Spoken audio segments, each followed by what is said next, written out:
My name is Crystal Dilworth. I'm a neuroscientist with a PhD from Caltech in Pasadena, California. Today, we're focused on using technology to fight wildfires. We're talking about weather, we're talking about climate, we're talking about Mother Nature definitely wins. It's just sort of the human chase to control the uncontrollable. The future of firefighting is partnering with technology to try and do a better job of detecting early and responding quickly so that you can get a hold of what is a major threat to human life. If the winds don't die down, if a fire starts, there's nothing we can do. This fire will be uncontrollable. The really interesting thing for me about this particular technology is that it requires human trust in order to be effective. Trust in a machine. Powering the future. Confronting the world's challenges with cutting-edge solutions, medical breakthroughs, and high-tech discoveries. These are the stories of our planet. This is VOATEK.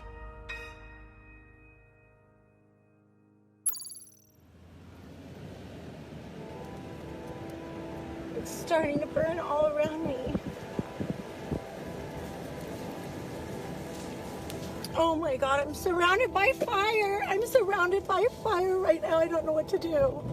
November 2018. It seems like all of California is burning. Please, dear God, don't let me die. Please, dear God, don't let me die. Please, dear God, let me get out of this. Please, please. In a YouTube video seen more than 50,000 times, a woman tries to navigate her car through a burning landscape. This is the Woolsey Fire. Trees, grassland, and homes are burning in the night. The driver finds time to record her ordeal. She's scared and desperate. Oh my God, oh my God. The old place, I think, is on fire. And she is not alone. Oh my God. It's a scene repeated all across California. This is an area best known for its breathtaking beauty. Now that landscape is scarred with the blackened remains of an out-of-control wildfire. The scars will be visible from space. These images are taken from NASA's Terra satellite, orbiting 705 kilometers above Earth. The satellite, launched in 1999, has documented the enormous growth in global wildfire activity over the past decade, including these fires, burning in March of 2019 in Australia. Before the Woolsey Fire is brought under control, flames would travel across Ventura and Los Angeles counties and march straight to the Pacific Ocean through the hills of Malibu, California. Thank you, sir. So Thank you. Thank you so much. Save my house, please. Thank you. One after another, homes went up in flames.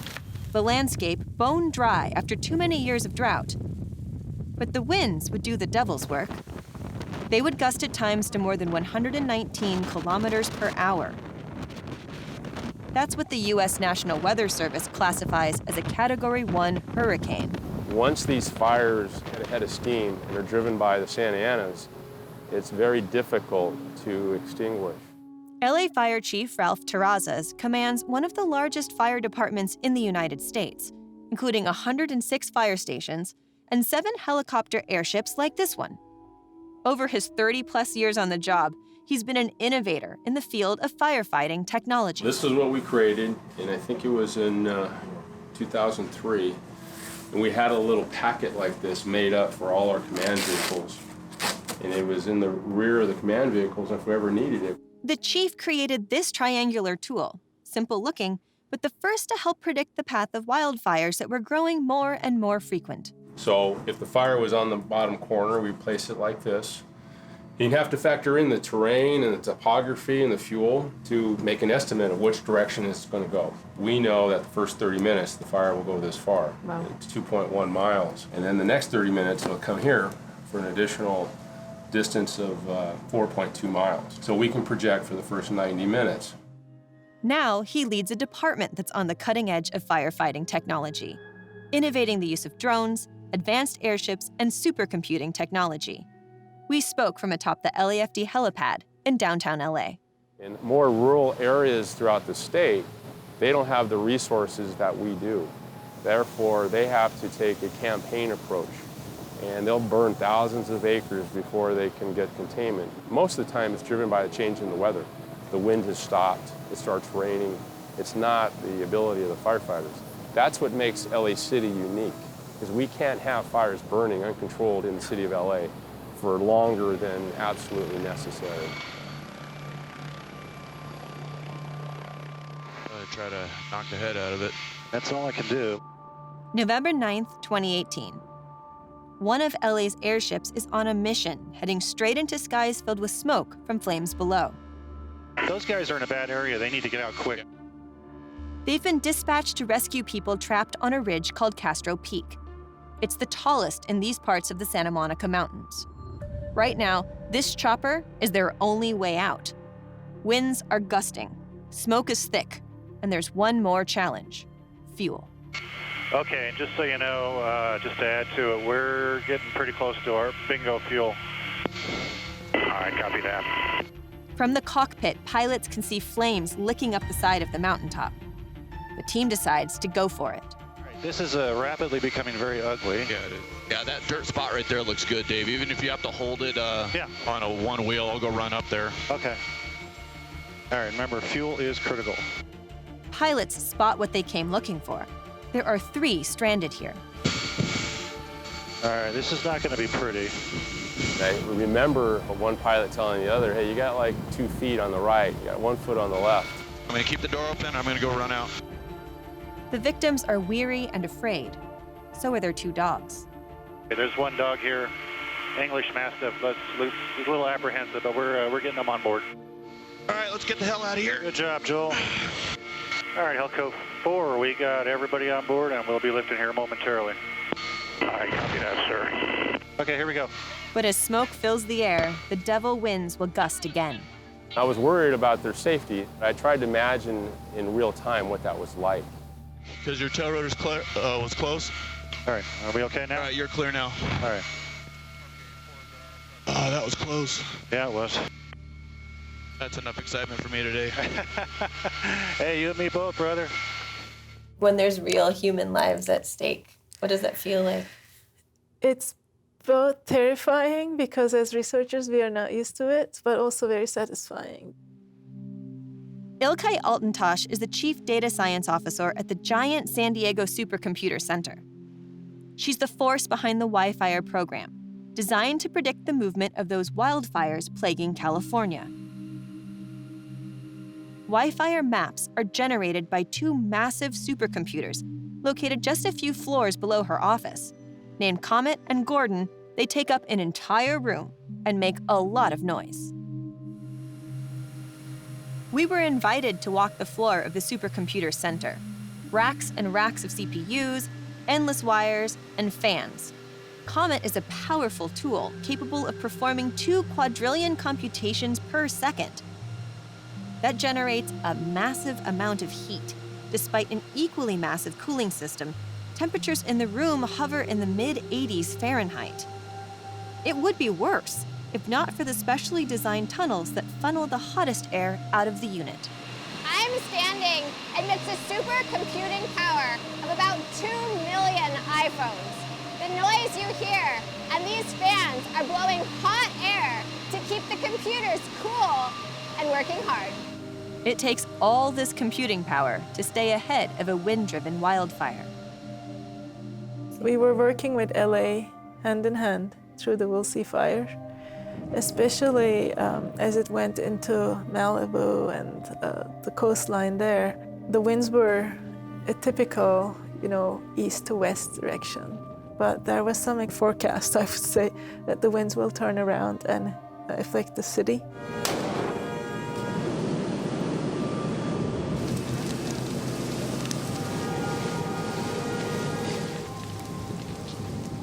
So you were able to model that? We were able to model that, and we were able to model best case, worst case scenarios. because based on the forecast and what these models showed, it was a difference between evacuating the whole city versus some of the neighborhoods.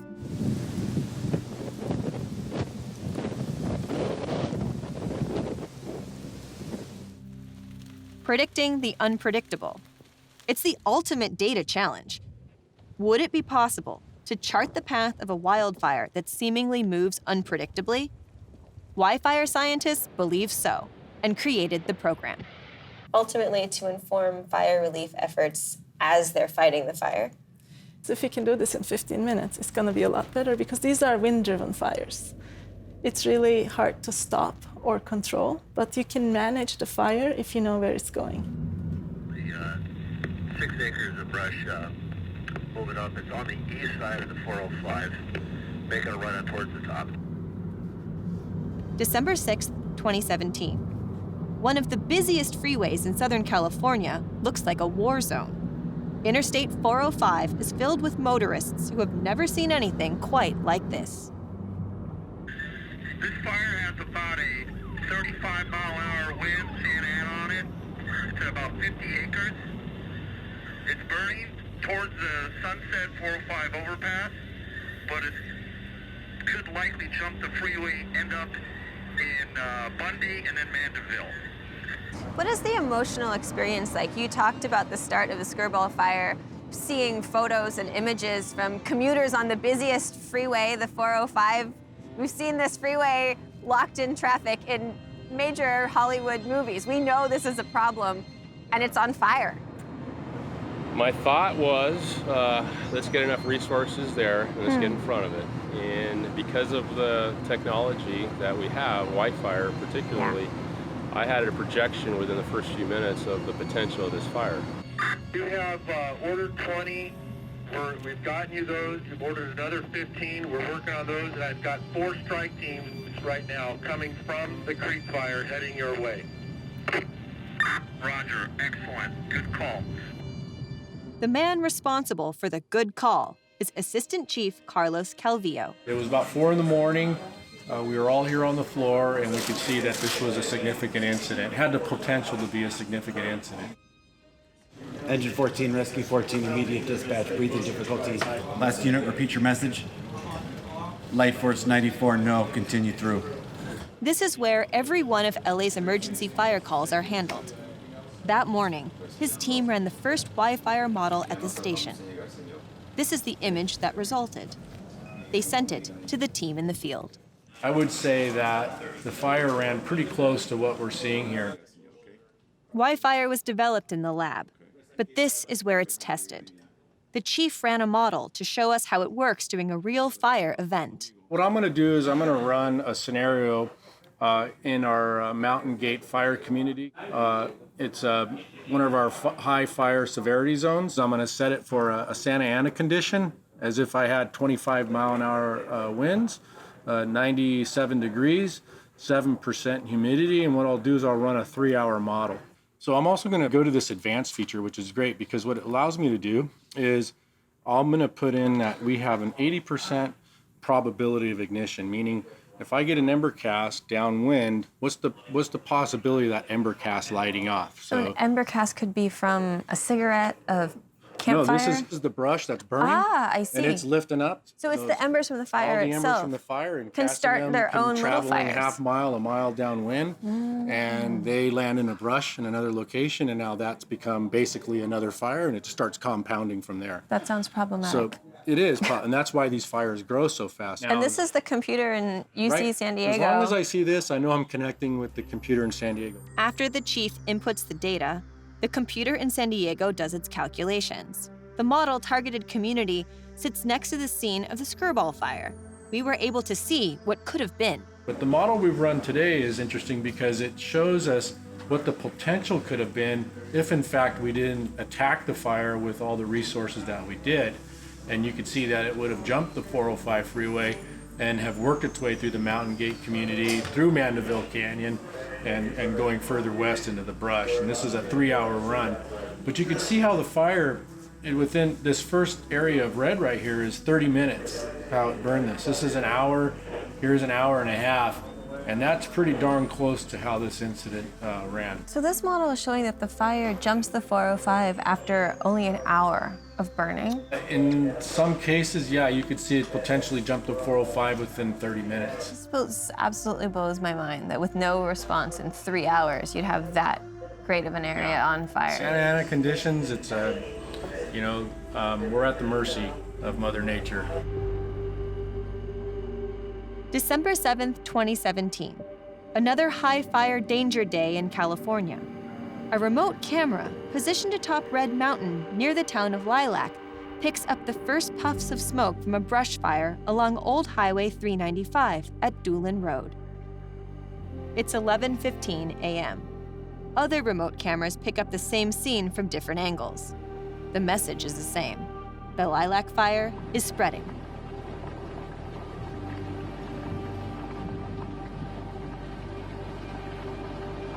Only 20 minutes later, it has grown to 500 acres. The wildfire pushes thick black smoke into the skies. It's powered by Santa Ana winds gusting to 106 kilometers an hour. But San Diego Fire has some high-tech help here in the remote backcountry. It was started in about 2000, year 2000, and that was really started for science. The mountaintop cameras are part of the Alert Wildfire and HP-REN network, or High Performance Wireless Research and Education Network, set up by the University of California at San Diego. They're essential to WIFIRE. A lot of scientific things have been done with it. We looked at wolves from their sounds and could count them. We looked at depth of rivers. We looked at geophysical situations related to earthquakes. So the intention wasn't to catch fire information? Initially, it wasn't. Interesting. So when you put cameras out there, and that's the power of big data, when you put data collection methods out there, the data suddenly becomes useful in the context of many different applications. The first fire images are fed into the supercomputer. WIFIRE begins to run its models. The model indicated the Lilac fire would quickly grow. It did.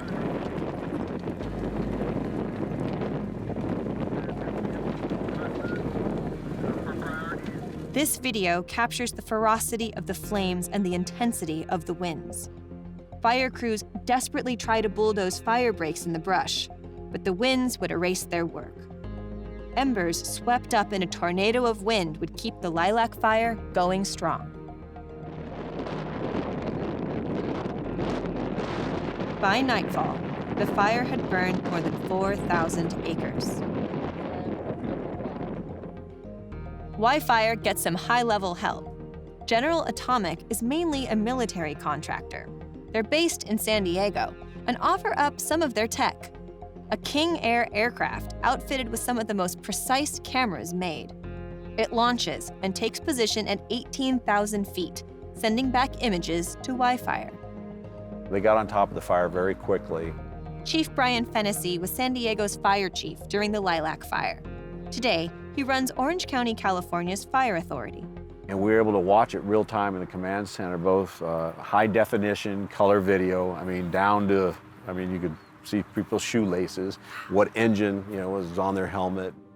So there's someone on the plane that takes measurements of fire front, then that information becomes this line outside of that black area that's already burned, and then the models grow from that line out. WIFIRE predicts it will head due west, burning everything until it hits the Pacific Ocean. Evacuation orders were considered for the city of Oceanside, the seaside community of 200,000. So what happens when we were working on this in the middle of the night at 2 a.m. is we modeled it again. The fire that was modeled all the way through here suddenly started showing burn here and stop. Like, what's going on? Because we were putting the forecast, we noticed the winds were dying down. So suddenly winds changed and the growth of the fire slowed down. And remember, it's a live model. So it's showing that it's going there in 1 hour, 2, 3, 4, 6 hours. Well, once the wind started to decrease, well, then the model's like, well, now it's maybe here, maybe 6 hours is now here as opposed to here. The city was safe. No evacuations were needed. What makes the Lilac fire different is real-time live modeling. Fire Command is no longer picking spots to drop ignition point pins. you now have that ability to live model from an aircraft. The camera's on it, so instead of dropping pins, it's continuously changing itself based on seeing the fire the entire time. So how many times was that model updated and regenerated during the period that you were fighting the lilac? I want to say millions. I mean they're using the supercomputer there, so it's adjusting all the time. The city of Santa Barbara. Science and the use of high-tech tools is what makes WIFIRE work. The Thomas Fire burned for nearly a month, starting December 4th, 2017. Squad 52, Crew 11, Ventura Crew 2, Ventura Crew 3, Water Tender 27, Copter 7, Battalion 5, Battalion 51.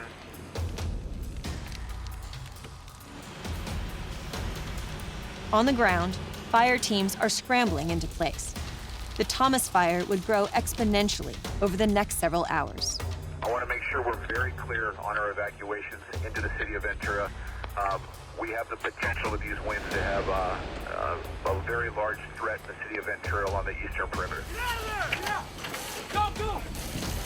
A different and also important scene is taking place in outer space. In 2017, NASA rocketed the VIRE satellite into space. Since then, the satellite has been orbiting Earth, taking precision measurements of Earth's atmosphere. Today, it picks up the fire. What we are looking at here is red points are the ignitions that was detected, or the fire that was detected by NASA's VIRES and MODIS sensors on that day that we see here. On December 4th, the fire started, and then we had 3 to 4 major weather events. Before it would end, 281,893 acres would burn.